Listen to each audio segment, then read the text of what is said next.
अड़ीगान चिंता हिजुआ ओड़ा रे फैमिली रे कोड़ा हपन दो अड़ीगान कष्ट बुझा जेमा चेलेकार परिवार चालू चेलेकार इना समय हिजुग कना नितो चेन हिं चिकाया चेन होबन चिकाया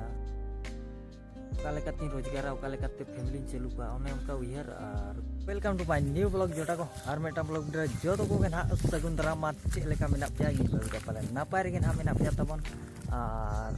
तेहन मा अड़ी जोर माने रेयाड़ के बुझे कना ये ᱧᱚᱜ चिरा को मेना धुसला धुसला रिमिल रिमिल धरा कना और पारा बास्के लेका बुझे कना नितो दो ना इन दो मेरम को गुपी कना तबन भिड़ी बारे किन हपन आकाद को ओना फड़ोते ना गुपी पड़ा कना और बखान सेता को जम पाचे आदो चेन हो बाबन कमी कान खान ओना रे बन कमिया और भिडियो रे कंटिन्यू ताहे को माताबन हेजे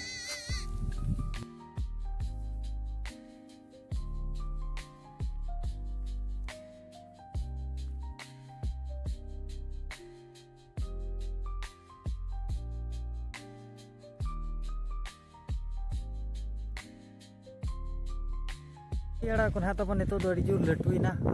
बाले अखरी दाड़ा अखरी चिकाते चे हानते नाते नाले और माने ना इते जेका हले दोहो का तबन ओना फड़ोते ना पूरा लटुइन ते बहायना चेहरा नेलो कना लोब गे नेलो कना और नोंडे दो इन बाबा के जस्ती खटा ᱧᱚᱜᱚᱜᱼᱟᱭ और पूरा कमिया उनीगे और आबो मान हा बन दाड़ा बड़ा जमा आदो चेहरा नेलो कना और नेल मा तबन चे लेका नेलो कना हेजे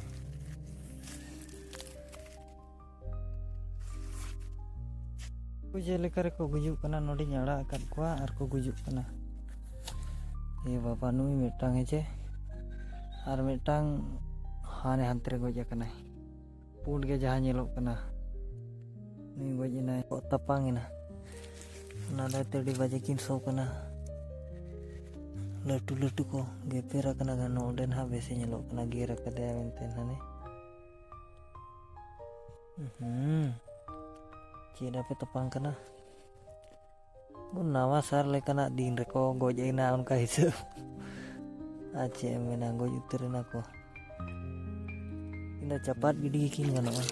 जों को बकिन गनवा गेपे रखने नोडे एट सोडा अड़ी दिन हुई लेला कम सम माने हकु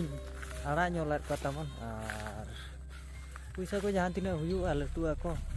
और चे मेना गुजुक कना को ना हो चिंता बुझा माने दुख बुझे कना और माने उनका बुझे कना पारा बास्के लेका बुझे कना बुझे जे पारा बास्के लेका तेहेኛ दिन उनका बुझे कना और चे मेना पागो गे उनका ना और वीडियो रे गला हदरी तबन नेल मा तबन कुसिया खान पे लाइक और सब्सक्राइब तबन पे और मिटांग कथा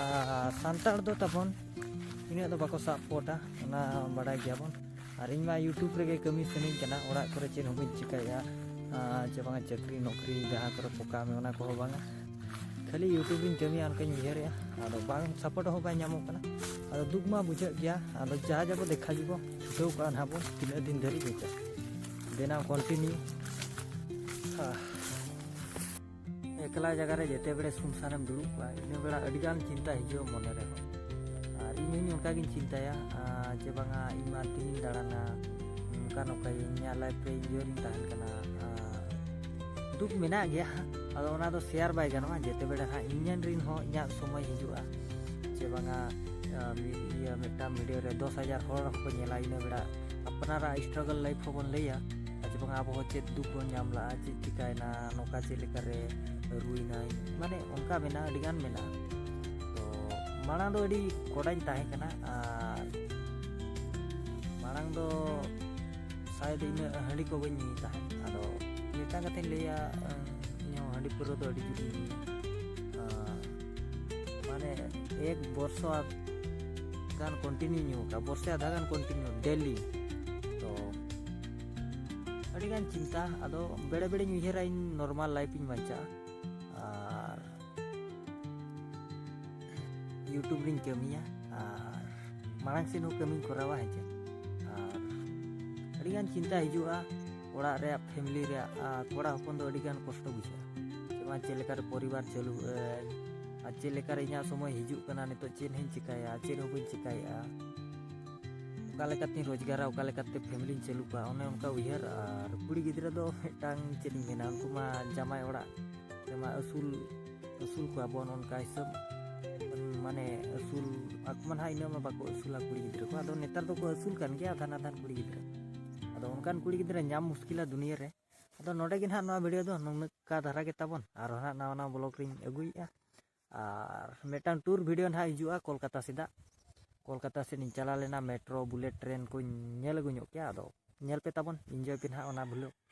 ᱦᱤᱡᱩᱜᱼᱟ᱾ ᱟᱨ ᱱᱚᱰᱮ